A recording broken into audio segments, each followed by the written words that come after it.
Hi, welcome to my channel.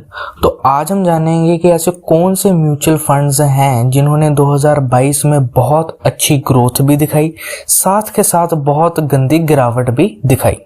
तो सबसे पहले आता है कि कौन कौन से ऐसे म्यूचुअल फंड्स हैं जिन्होंने बहुत गंदी गिरावट दिखाई है। सबसे पहले आता है टेक्नोलॉजी फंड्स। टेक्नोलॉजी फंड्स जो म्यूचुअल फंड्स आईटी कंपनीज में ज़्यादा पैसा लगाते हैं, जैसे टीसीएस, इन्फोसिस, इन सब में। टेक्नोलॉजी फंड्स की बात की जाए तो 2022 में ही, अभी 22 पूरा ख़त्म भी नहीं हुआ है, और 2022 में टेक्नोलॉजी फंड्स ने 20% से ज़्यादा की भी गिरावट दिखाई है। -20% की रिटर्न है टेक्नोलॉजी फंड्स की। उसके बाद आता है pharma and health care funds, जो फार्मास्यूटिकल्स और हेल्थ केयर में उन कंपनीज और उन स्टॉक्स को ज़्यादा खरीदती हैं।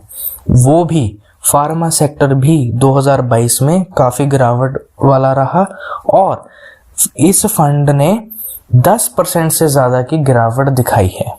ये दो फंड्स हैं जिन्होंने 10 से 20% से भी ज़्यादा की गिरावट दिखाई है। बाकी भी हैं, लेकिन ये दो मेन है।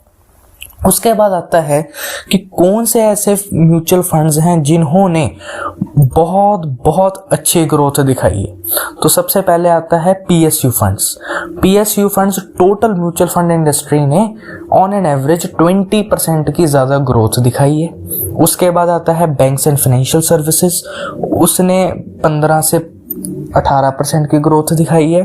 फिर आता है ऑटो फंड्स, ऑटोमोबाइल, उसने 10% से ज़्यादा की ग्रोथ दिखाई है। फिर आता है कंजम्पशन 8% की, इंफ्रास्ट्रक्चर 6% की। तो सबसे पहले आता है PSU equity funds. Equity mutual funds जो state owned public sector undertaking उन शेयर्स में लगाते हैं, चाहे वो बैंक्स हों, चाहे वो डिफेंस कंपनी हो, चाहे वो कोल कंपनी हो, कोई भी हो। सिर्फ टॉप 3 म्यूचुअल फंड्स हैं जिन्होंने 10 से 20% से ज़्यादा की रिटर्न दी है। 10% से ज़्यादा की रिटर्न दी, अगर एग्जैक्ट बोले तो 15% की रिटर्न आई है Invesco India PSU equity fund से। 20% की रिटर्न आई है एसबीआई पीएसयू फंड से, और 22% की रिटर्न आई है आदित्य बिरला सन लाइफ पीएसयू इक्विटी फंड। इन 3 फंड्स ने बहुत अच्छी ग्रोथ दिखाई है।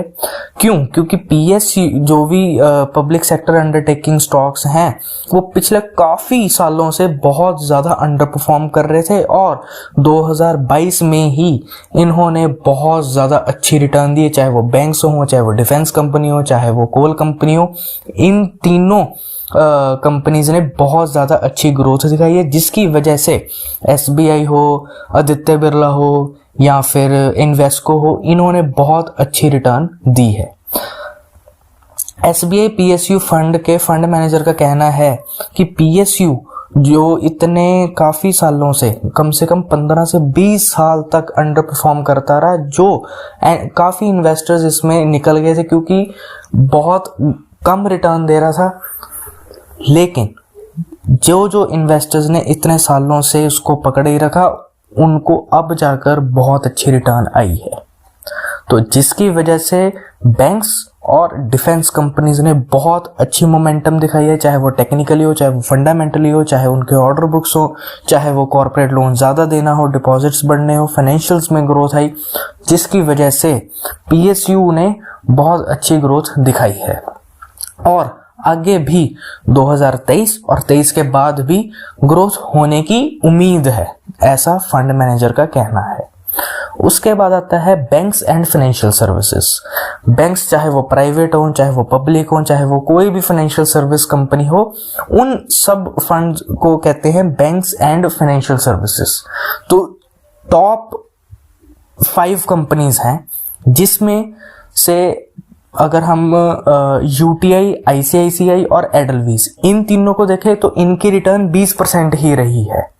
लेकिन 2 ऐसे म्यूचुअल फंड कंपनीज हैं जिन्होंने 20 नहीं, 30 भी नहीं, 40 भी नहीं, 50 भी नहीं, बल्कि 60% की रिटर्न दी है। 60% एक साल में। और वो 2 कंपनीज हैं Nippon India Nifty PSU bank और कोटक निफ्टी पीएसयू बैंक। ये दोनों कंपनीज ने कुल मिला के 55 to 60% की रिटर्न दी है एक ही साल में। और बाकी यूटीआई हो, आईसीआईसी हो, एडलवीज हो, इन तीनों ने लगभग 15 से 20% की ही रिटर्न दी है। सिर्फ कोटक और निपॉन इंडिया ने ही मोर देन 50% की रिटर्न दी है एक साल में। निपॉन इंडिया का फंड मैनेजर का कहना है कि निपॉन इंडिया के साथ साथ एलआईसी और सुंदरम, एलआईसी म्यूचुअल फंड और सुंदरम फाइनेंशियल सर्विस, इन बाकी दो फंड्स ने भी मोर देन 40% की रिटर्न दी है। निपॉन इंडिया के फंड मैनेजर का मानना है कि पीएसयू बैंक्स और पीएसयू डिफेंस कंपनीज ने बहुत अच्छी रिटर्न दी है, जिसकी वजह से मोर देन बैंकिंग इंडस्ट्री, अगर देखा जाए, अगर हम निफ्टी बैंक को देखें तो उसने अभी तक 16% की रिटर्न दी है। इंडेक्स ने, निफ्टी 50 ने सिर्फ 6% की रिटर्न दी है, जो अभी नेगेटिव रिटर्न है क्योंकि 7% की तो इन्फ्लेशन ही है। बैंकिंग और फाइनेंशियल सर्विस में मोर देन 60% कंट्रीब्यूशन रहा है पीएसयू बैंक्स का। प्राइवेट बैंक्स का काफी कम रहा है, लेकिन उनको अब ये उम्मीद है कि अब प्राइवेट और पीएसयू दोनों बैंक्स अगले साल और 2023 के बाद भी अच्छा परफॉर्म कर पाएंगे। उसके बाद आता है ऑटो सेक्टर। ऑटो सेक्टर में सिर्फ और सिर्फ एक ही फंड ने बहुत अच्छी रिटर्न दी, जिसने 12% की रिटर्न दी, और वो है UTI transportation and logistics fund. सिर्फ इस ही कंपनी ने बहुत अच्छी ज्यादा रिटर्न दी है। क्यों? क्योंकि उनका मानना यह है कि पिछले काफी सालों से, कोविड के बाद से ही ऑटो इंडस्ट्री में काफी डिमांड कम हुई है और चिप की शॉर्टेज भी हुई है, जिसकी वजह से 2020 और 21 इनके लिए काफी खराब रहा। सिर्फ 2022 में उनकी स्ट्रेटेजी ये थी कि जितना ऑटो सेक्टर नीचे जाता रहेगा, जितनी करेक्शन आएगी, उतना वो और ज्यादा बाई करते रहेंगे, और वही उन्होंने किया। 2022 में जैसे ही ऑटो सेक्टर में सुधार आया, उनकी रिटर्न बहुत अच्छी बढ़ गई, और आगे भी उम्मीद है कि वो 2023 में ऐसी ही स्ट्रेटेजी अपनाए। उसके बाद लास्ट जो आता है वो आता है कंजम्पशन फंड। कंजम्पशन फंड ने, अगर कंजम्पशन मतलब एफएमसीजी, जैसे आईटीसी हो गया, हिंदुस्तान यूनिलीवर हो गया, इन दोनों कंपनीज में ज्यादा पैसा लगाना, तो उसमें सबसे ज्यादा रिटर्न आई है आईसीआईसीआई प्रूडेंशियल की, जिसने 25% की रिटर्न दी। निपॉन इंडिया ने 15% की रिटर्न दी, और एसबीआई ने 11% की रिटर्न दी है।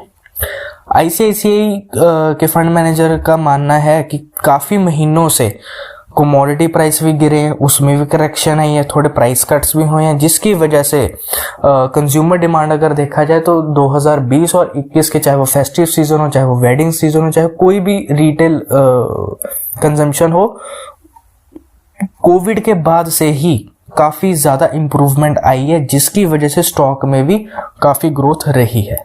उसके बाद आता है एक और रहता है, वो है इंफ्रास्ट्रक्चर फंड। इंफ्रास्ट्रक्चर फंड सबसे ज्यादा बड़ी रिटर्न आई है आईसीआईसीआई प्रूडेंशियल इंफ्रा फंड में, जिसने 25% की रिटर्न दी। एचडीएफसी ने 12% की रिटर्न दी, और कोटक इंफ्रा ने भी 12% की रिटर्न दी है।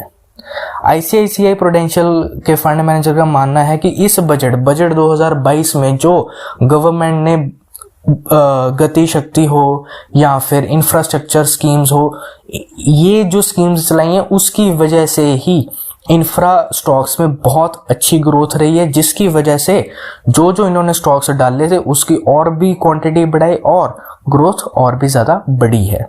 और आगे भी उनको यही उम्मीद है कि अगला जो बजट होएगा वो इंफ्रा के लिए काफी अच्छा माना जाएगा। उसके बाद आता है कि कौन से ऐसे फंड्स हैं जिन्होंने बहुत गंदी गिरावट दी है। तो सबसे पहले आता है फार्मा एंड हेल्थ केयर। सबसे गंदी गिरावट आई है आईसीआईसीआई प्रूडेंशियल फार्मा और हेल्थ केयर में, जो आई है 8% की। 2016 से लेकर 2020 तक काफी ज्यादा करेक्शन आई है फार्मा में। सिर्फ 2020 ही रहा जो बाकी सेक्टर्स के लिए बहुत खराब रहा, बाकी मार्केट के लिए भी खराब रहा। सिर्फ और सिर्फ फार्मा सेक्टर के लिए बहुत अच्छा रहा, क्योंकि कोविड के कारण सारे फार्मा सेक्टर्स बहुत अच्छे चले। वैक्सीन की सबको उम्मीद थी, डॉक्टर रेड्डी ने रशिया के साथ पार्टनरशिप की, और बाकी भी जितने भी फार्मा स्टॉक्स थे उन्होंने भी आगे बहुत ज़्यादा ग्रोथ दिखाई, जिसकी वजह से सिर्फ और सिर्फ 2020 में ही बहुत अच्छी रिटर्न आई है, ना ही 2021 में आई और ना ही 2022 में आई। और आगे भी उनको यही लग रहा है कि अब थोड़ी बहुत करेक्शन आने की ज़रूरत पड़ेगी, क्योंकि FIIs की प्रॉफिट बुकिंग भी हो सकती है, रिटेल इन्वेस्टर्स की जितने उन्होंने ग्रोथ लगानी थी वो उसकी भी प्रॉफिट बुकिंग आएगी, क्योंकि उन्होंने शॉर्ट टर्म गोल्स ही बनाए थे कि कोविड ज़्यादा से ज़्यादा 1 साल या 2 साल ही रहेगा, चाहे जितने मर्जी वेरिएंट आ जाए। अब कोई भी ऐसे नहीं है कि फार्मा सेक्टर में अब फिर से वो 2020 वाला बूम पीरियड आएगा। उसके बाद आता है टेक्नोलॉजी फंड। टेक्नोलॉजी फंड में सबसे घटिया गिरावट आई है टाटा डिजिटल इंडिया की, जिसने 25% की गिरावट दिखाई है। उसके बाद आता है ICICI, जिसने 20% की गिरावट दिखाई है। फिर आता है आदित्य बिरला सन लाइफ, उसने भी 20% की गिरावट दिखाई है। फिर आता है SBI टेक्नोलॉजी, जिसने 18% की गिरावट दिखाई है। IT में सारों का यही एक ही मानना है कि क्योंकि US और यूरोप में रिसेशन का काफ़ी ज़्यादा उनको डर बैठा हुआ है, जिसकी वजह से जो भी इनके क्लाइंट्स हैं, चाहे वो US के हों चाहे वो यूरोप के हों, वो अब पैसा नहीं लगाना चाहते, वो अब अपना सारा कैश अपने पास ही रखना चाहते, जिसकी वजह से जो इनके बड़े बड़े क्लाइंट्स है, चाहे वो TCS हो, चाहे वो इन्फोसिस हो, चाहे वो टेक महिंद्रा हो, चाहे वो HCL हो, विप्रो हो, कोई भी हो, उनकी वजह से बड़े बड़े क्लाइंट्स जो अब ये पैसा नहीं दे रहे, जिसकी वजह से इनके फाइनेंशियल्स में बहुत ज़्यादा गिरावट आई है। फाइनेंशियल्स अगर ख़राब आएंगे तो स्टॉक ने अपने आप ही गिरना है। तो उनको अभी ये है कि नेक्स्ट अप्रैल तक शायद थोड़ी बहुत सुधार आए, क्योंकि 2020 और 21 IT के लिए बहुत बहुत बढ़िया रहा, क्योंकि सारा वर्क फ्रॉम होम हो गया, सारा कुछ टेक्नोलॉजी पे ही डिपेंड रहा। प्लस पूरा वर्ल्ड जो अगर देखा जाए US और यूरोप हो, जो भी इनके 2 मेन कंट्रीज के क्लाइंट्स हैं, उन्होंने ज़्यादा पैसा यहाँ पे लगाया ताकि और ज़्यादा टेक्नोलॉजी इंप्रूव हो। लेकिन 2022 में रिसेशन और 2023 में भी उनको लग रहा है कि रिसेशन आएगा, तो US और यूरोप के क्लाइंट्स काफ़ी ज़्यादा कम हो गए, जिसकी वजह से उनके फाइनेंशियल्स भी बहुत ज़्यादा कम हुए। स्टॉक ने तो कम होना ही था। तो ये थी सारी कहानी पूरे म्यूचुअल फंड इंडस्ट्री की कि कौन कौन से सेक्टर्स ने बहुत अच्छी रिटर्न दी, चाहे वो 10% से लेकर 60% तक जाए, चाहे वो कौन से ऐसे फंड थे जिन्होंने एक ही साल में 20% से 25% की गिरावट दिखाई है। उम्मीद है कि आपको वीडियो पसंद आए। लाइक, शेयर, सब्सक्राइब जरूर करें। Thank you.